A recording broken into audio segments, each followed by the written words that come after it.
আচ্ছা, আপনাদের মধ্যে অনেকে আছেন ডিজিটাল জন্ম সনদটি অনলাইন থেকে ডাউনলোড করতে চাচ্ছেন, যেমন বাংলা এবং ইংলিশ।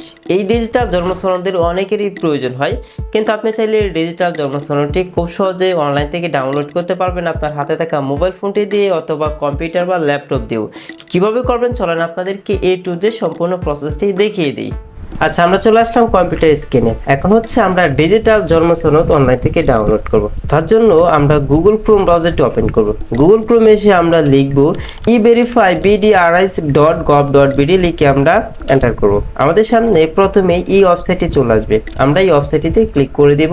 তাছাড়াও এই ওয়েবসাইটের লিংক আমি আপনাদের জন্য এই ভিডিওর ডেসক্রিপশন বক্সে দিয়ে দিব। আচ্ছা, এখন হচ্ছে আমাদেরকে ডিজিটাল জন্ম সনদ অনলাইন থেকে ডাউনলোড করার জন্য যে কাজগুলো করতে হবে, প্রথমে হচ্ছে আমরা এই যে এখানে দেখতে পারবো birth registration number. Birth registration number হচ্ছে আপনার জন্ম সনদের যেই জন্ম নিবন্ধন নাম্বার আছে সেটা এখানে আপনাদেরকে দিয়ে দিতে হবে।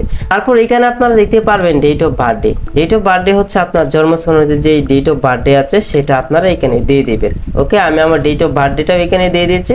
তারপর নিচের দিকে হচ্ছে ক্যাপচার কোড থাকবে, এই ক্যাপচার কোডটা আপনাদেরকে দিতে হবে। আচ্ছা, এইগুলো আমি ফিল আপ করে আবারও আপনাদেরকে বুঝিয়ে দিচ্ছি। ওকে গাইজ, দেখেন আমি হচ্ছে এখানে যেই জিনিসগুলো দিলাম, প্রথমে হচ্ছে বার্থডে রেজিস্ট্রেশন নাম্বার, মানে আপনাদের জন্ম নিবন্ধনের যেই জন্ম সনদ নাম্বার আছে সেটা এখানে আপনারা দিয়ে দিবেন। তারপর এখানে হচ্ছে আপনি আপনার জন্ম নিবন্ধনে যে ডেট অফ বার্থডে আছে সেটা দিবেন, মানে জন্ম তারিখ দিবেন। প্রথমে হচ্ছে আপনি বছরটা দিবেন, তারপর মাস দিবেন, তারপর হচ্ছে তারিখ দিবেন। এখানে অনেকেই মানে মিস্টেক করে ফেলেন যে আপনারা হচ্ছে প্রথমে তারিখ দেন, তারপর হচ্ছে মাস দেন, তারপর হচ্ছে বছর দেন, কিন্তু এখানে এটা একটু ভিন্ন রকম। এখানে হচ্ছে আপনারা আগে হচ্ছে সালটা দিবেন, তারপর মাস দিবেন, তারপর তারিখ দিবেন। আশা করি এটা বুঝতে পেরেছেন।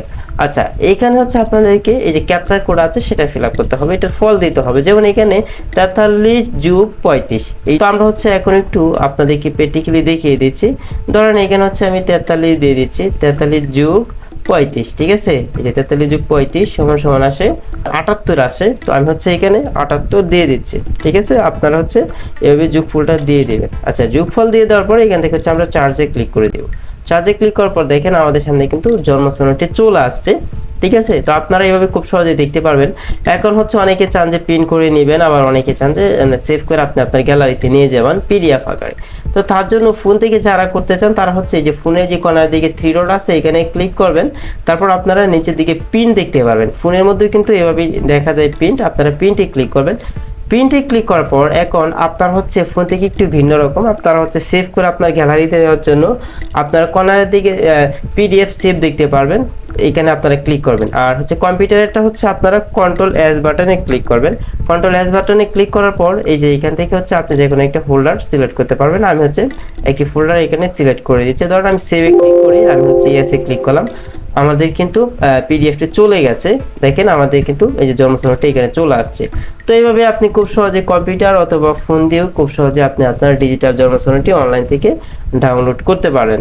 আশা করি আপনারা খুব সহজেই বুঝতে পারলেন কিভাবে খুব সহজে আপনি আপনার হাতে থাকা যে কোনো ডিভাইস দিয়ে কিভাবে আপনি ডিজিটাল জন্ম সনদটি অনলাইন থেকে ডাউনলোড করবেন। তবে এই ধরনের টিপস অ্যান্ড ট্রিক্স ভিডিও পেতে চ্যানেলটি সাবস্ক্রাইব না করে থাকলে এখনই সাবস্ক্রাইব করে আমাদের পাশে থাকুন। তো সকলে ভালো থাকুন, সুস্থ থাকুন, আল্লাহ হাফেজ।